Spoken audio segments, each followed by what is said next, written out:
In Psalm 5, David is groaning and asking God to pay attention to him. He's asking for help. He acknowledges that God is his king and his God. Then he tells God that God doesn't take pleasure in wickedness and sin. I love David. Isn't that kind of obvious? Why did you have to tell God what God already knows? It's okay. He loves it when we get it. And David is just telling him, I get it, Lord. I'm thinking like you're thinking. Then he rehearses what God will do to those who do not live for him, and it's not pleasant at all. Then comes the aha, as David states, that he can come to the Lord's house and worship because of God's unfailing love. Amen. I've said all this. I've said, God, I've told you what I know you are thinking and how you think, but I get to come to your house. Take a breath. Having said that, he says, Lord, lead me in the right path and make your pathway plain to me. Then he goes back to rant on his enemies and calls upon God's wrath to come upon them.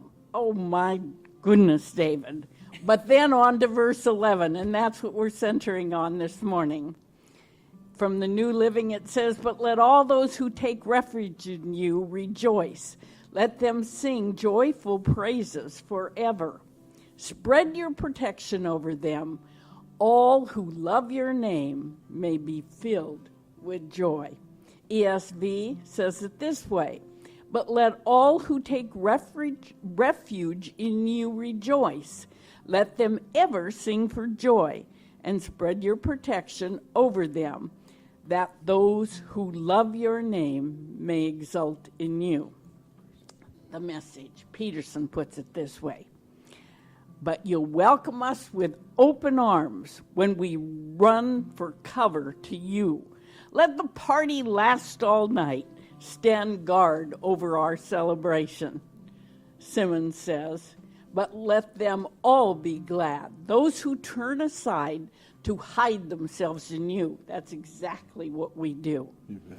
May they keep shouting for joy forever. Overshadow them in your presence as they sing and rejoice. Then every lover of your name will burst forth with endless joy. I love it. We're going to run to him for protection, just Excellent. Like David did. And we're going to be overshadowed by his presence this morning in this house. Let's stand as we enter into that overshadowing by reading together Psalm 5, verse 11. But let all those that put their trust in thee rejoice. Let them ever shout for joy, because thou defendest them.